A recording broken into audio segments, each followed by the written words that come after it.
Hi, Abby. So I opened up your file, and it looks like maybe you did the first part of live tracing, but perhaps you didn't press expand at the end.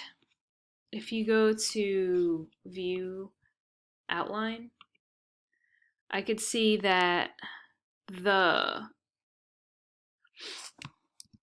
the line work, is not vectorized. Um, it's placed and then you're coloring underneath it. So what I suggest that you do, when I try to take this and I expand it, it doesn't let me, it actually doesn't work because I don't have the PNGs that you put in here, which are probably on your computer. But I would take this image and press expand because that's the last step that you have to do. It looks like you already live traced it, but you just need to do that. And it doesn't work for me when I do it because I don't have the original image there. Another thing is that this is in CMYK and it needs to be RGB. So if you go to File, Document Color Mode, RGB, do that because this is for screen and we want it to be RGB. I'm going to show you after you've see how it says it can't find the PNGs. So they are on your computer, and that's why I'm not able to live trace these. So go ahead and just press expand for just find the parts. It looks like you kind of, right? See how it says image tracing and then it's not actually expanded. So you just need to click on that. If you can't find that button, you can go to Object Expand. Let's look at this part. So I'll just show you quickly how to kind of separate an object like this. I'm going to use a blob brush to try to emulate your drawing. So we've got a black thing and then we have a hand and it touches, okay, say that's a hand. And it should all be, after you expand it,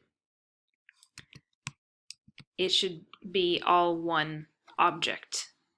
You can switch back and forth between, if you're on a Mac, Command Y, or if you're on a PC, Control Y. And that will show you if your work is actually vectorized or not.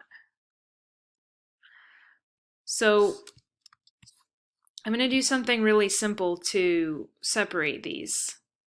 I'm just going to take a line segment, and I'm just going to, for fill, I don't want to fill. I need to have it a stroke, and I want it to be a different color than black so I can see where the line is going. And I'm just going to put the line there. Okay, so I can really zoom in, Command or Control plus. So you can see the line is there. I could get the white arrow, the direct selection tool, and I could kind of fine tune where I want this to go. I'm going to select just the line only, not make sure that this part is not selected, just the line. And then I'm going to go to Object, Path, Divide Objects Below. So it's taking the line and it's going to cut anything underneath it. And now the line disappeared, but this is two separate pieces. There's one piece and there's another piece.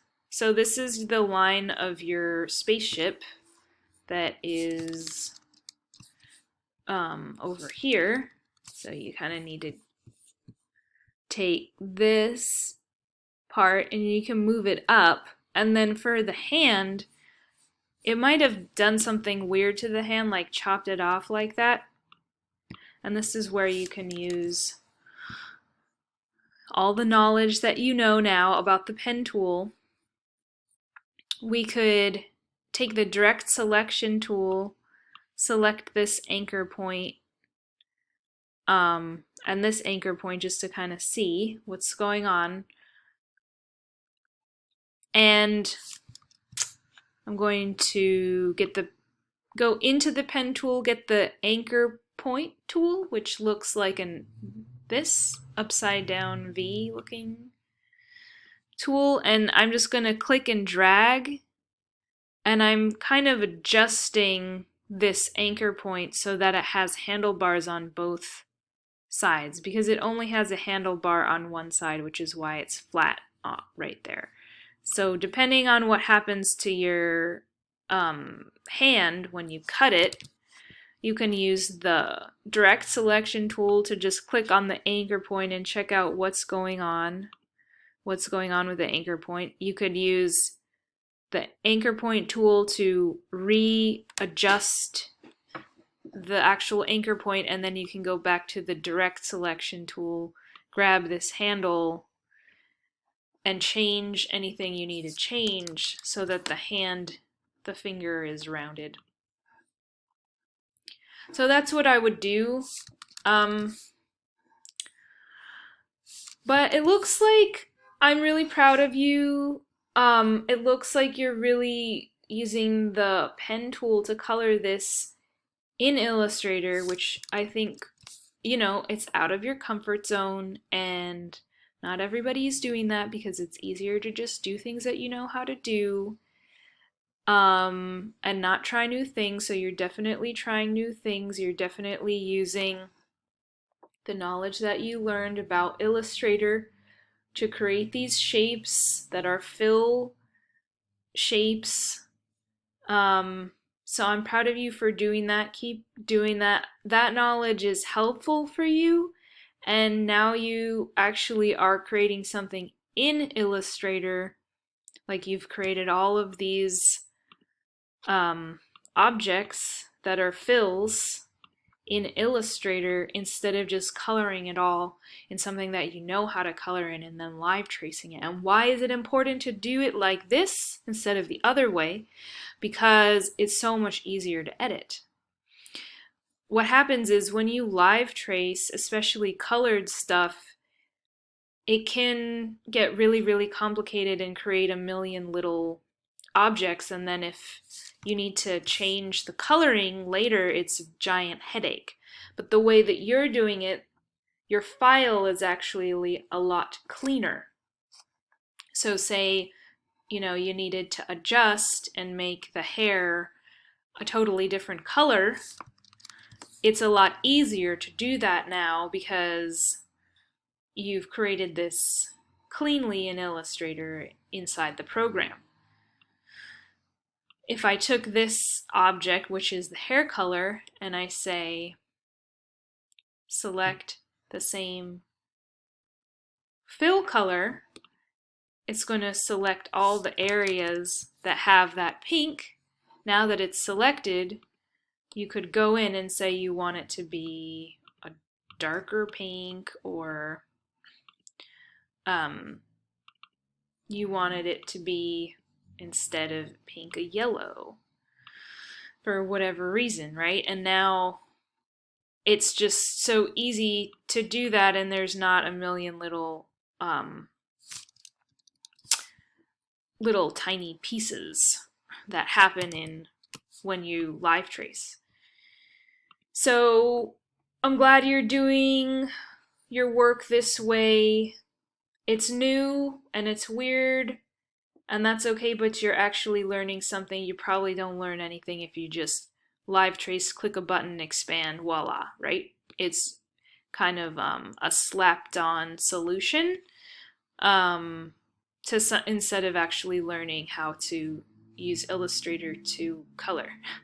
So I'm glad you're working this way.